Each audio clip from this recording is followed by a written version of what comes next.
Yes, students, good morning, all of you. So, students, yesterday we have started the topic of ethers, that is chemical reaction. Chemical reactions. So, students, chemical reactions में हमने जो topic start करा था basically वो था reaction involving the cleavage of CO bond, जहां पर CO bond का क्लीवेज होता है, cleavage of CO bond in ether. हमने इसको कल डिस्कस कर लिया था बच्चों, फिर भी मैं आपके सामने दोबारा से डिस्कस कर रहा हूँ। सो आप देख सकते हैं सपोज मैंने कोई ईथर लिया CH3O CH3, इसको मैं एक्सेस ऑफ HX के साथ ट्रीट करूंगा। HX यहाँ पर एल्काइल हैलाइड होगा।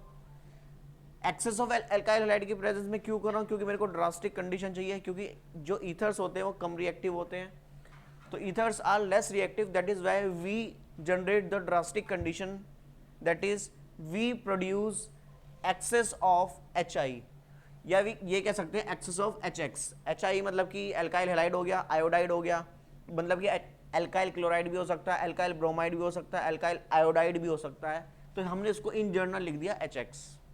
तो यहाँ पर बेसिकली क्या होगा, हमको बॉन्ड टूटेगा कार्बन और ऑक्सीजन का, हमको क्या मिलेगा CH3X प्लस CH3OH। मतलब एक बॉन्ड टूटा तो जिसके पास O गया तो उसके पास जाएगा H, और जो CH3 जो दूसरा है उसके पास जाएगा X, और क्या बना लेगा CH3X प्लस CH3OH। अब जो ये CH3OH है ये फर्दर HX के साथ ट्रीट करेगा और हमको मिल जाएगा CH3X plus H2O। Basically you will get at the last only alkyl halide. आपको लास्ट में एल्काइल हैलाइड ही मिलेगा, जो अल्कोहल बनेगा भी वो भी फर्दर एल्काइल हैलाइड में कन्वर्ट हो जाएगा। Is it clear? Now if you will take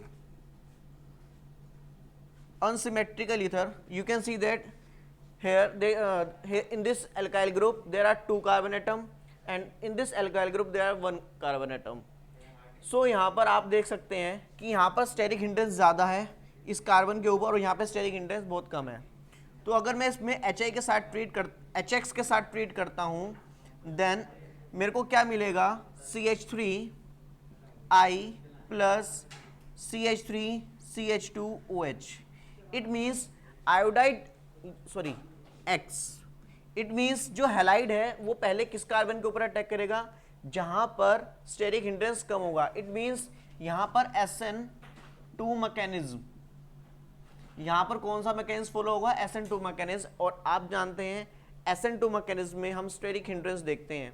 so at this carbon atom steric hindrance is less, and at this carbon atom steric hindrance is more. So that is why halide will go to this carbon atom and will get CH3X and alcohol of 2 carbon atom. This alcohol will further react with HX, and we will get CH3CH2X plus H2O। बच्चों मैंने आपको बताया कि यहाँ पर जो भी alcohol बनेगा वो भी किस में कन्वर्ट हो जाएगा? हैलाइड में कन्वर्ट होगा। बट स्टार्टिंग में पहले हमको वो वाला हैलाइड मिलेगा जिस पे स्टेरिक हिंड्रेंस कम होगा। आप देख सकते हैं इस कार्बन में स्टेरिक हिंड्रेंस ज़्यादा है, यहाँ पे स्टेरिक हिंड्रेंस कम है। अब हम एक और टाइप का कंपाउंड लेते हैं CH3O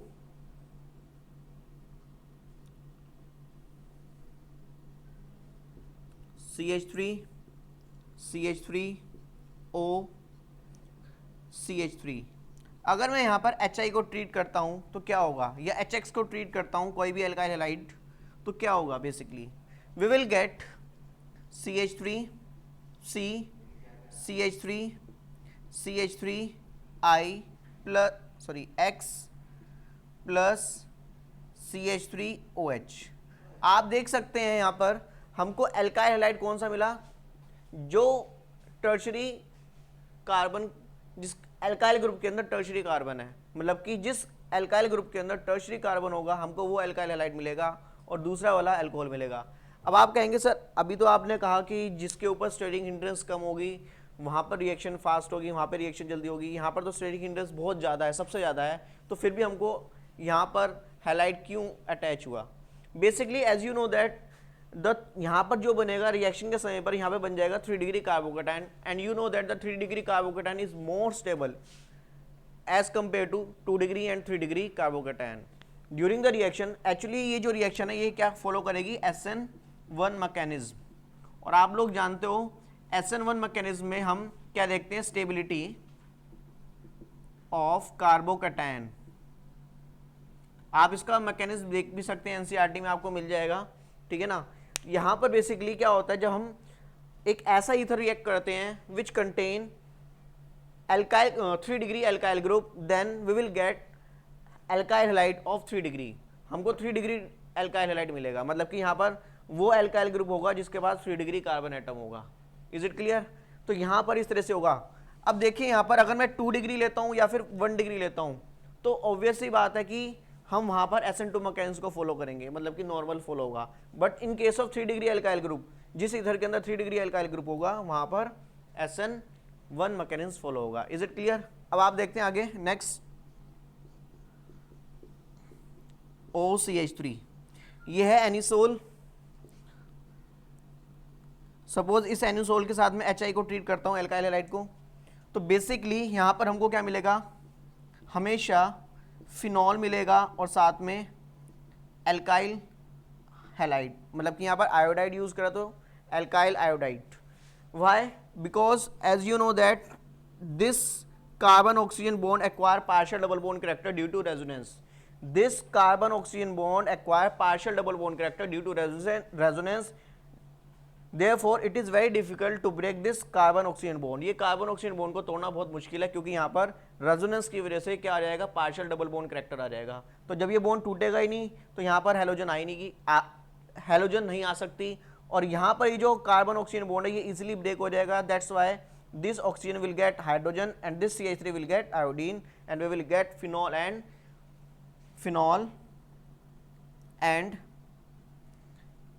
iodomethane. Is it clear? Now we will move to the next reactions, electrophilic substitution reaction. Electrophilic substitution reaction. Students, like phenol, ether group is also activate the benzene ring. ether भी क्या करता है? ether group activate benzene ring and it is ortho para directing, and it is ortho and para directing, मतलब कि जो incoming electrophiles होंगे वो कहाँ पे जाएंगे? वो ऑर्थो और पैरा पोजिशन पे जाएंगे। तो सबसे पहले हम यहाँ पे हेलोजिनेशन करेंगे। क्या करेंगे हम? Halogenation. So let us take a ether, and this ether is known as anisole. This anisole is treated with Br2 in ethanol. Br2 in ethanol. बच्चों आप लोगों को पता है जो यहाँ पर Br2 है, यहाँ पर इथेनॉल की प्रेजेंस में रिएक्ट कर लो या फिर इथेनोइक एसिड की प्रेजेंस में रिएक्ट कर लो, एक ही बात है, इन इथेनोइक एसिड, ठीक है ना। वैसे जनरली हम इथेनोइक एसिड की प्रेजेंस में रिएक्ट करते हैं, तो Br2 in ethanoic acid, then we will gate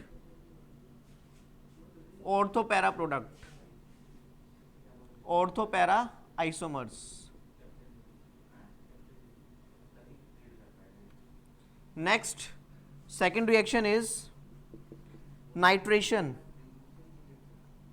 nitration, अगर हम कोई ईथर लेते हैं उसका नाइट्रेशन करते हैं, नाइट्रेशन क्या होगा? HNO3 with H2SO4 and we will get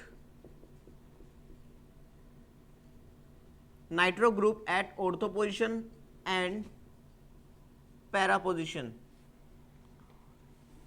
मैं यहाँ पे लिख रहा हूँ बच्चों, ortho position and para position. तो इस तरह से यहाँ पे क्या होगा बच्चों? नाइट्रेशन हो जाएगा। अब यहाँ पे जो लास्ट रिएक्शन है वो है Friedel craft alkylation, Friedel craft alkylation and acylation. Basically Friedel craft reaction देखनी है हमको, आप लोगों ने करी हुई है पहले, क्लास 11 में भी थी और हर चैप्टर में फ्रीडल क्राफ्ट रिएक्शन आती है। तो देखते हैं यहाँ पर, third one is Friedel craft reaction, Friedel craft reaction. So students, let us see, this is an ether and this ether is treated with alkyl halide, suppose CH3Cl in presence of anhydrous AlCl3 in CS2। अब यहाँ पर हमने CS2 क्यों add करा, आप लोगों को पता है कि जब हम बेंजीन रिंग के साथ रिएक्ट करते थे, नॉर्मल बेंजीन रिंग के साथ, तो हम क्या करते थे, CH3Cl in presence of anhydrous AlCl3, बस इतना ही लिखते थे। बट यहाँ पर हमने क्या यूज करा, CS2 का। कारण क्या है, क्योंकि देखो ईथर ने क्या करा, बेंजीन रिंग को एक्टिवेट कर दिया। नॉर्मल बेंजीन रिंग थोड़ा सा कम रिएक्टिव होता है इसके कंपेरेटिवली, तो यहाँ पर थोड़ी सी ड्रास्टिक कंडीशन यूज करी हमने, but here we required less drastic condition, या कह सकते हैं थोड़ी सी लेस रिएक्टिव कंडीशन चाहिए, तो इसलिए हमने यहाँ पे क्या डाल दिया, poison. CS2 is called poison for this catalyst, क्योंकि कैटलिस्ट, ये कैटलिस्ट है, इस कैटलिस्ट के लिए ये किसकी तरह काम करेगा, पॉइजन की तरह।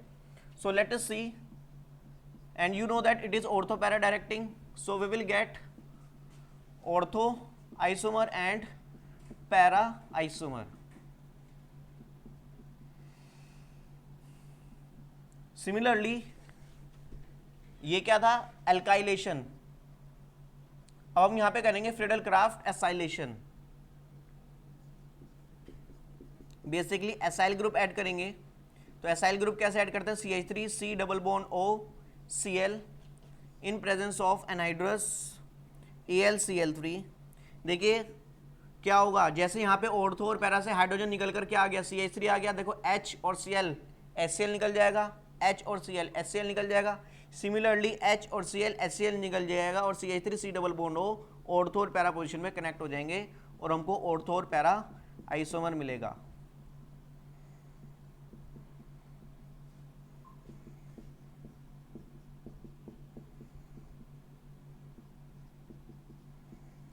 This is the acylation. So these are the chemical reactions of ethers. Is it clear? So students, chapter 11 alcohol, phenol and ether has been complete. Now you have to read the chapter from the NCERT also. आपको NCERT से thoroughly जाना है, NCERT के सारे questions करने हैं और जितना ज़्यादा आप questions कर सकें NCERT के उतना ज़्यादा अच्छा है, because NCERT is must and NCERT is very important for chemistry. Is it clear? So thank you all of you. आज इतना ही करेंगे हम.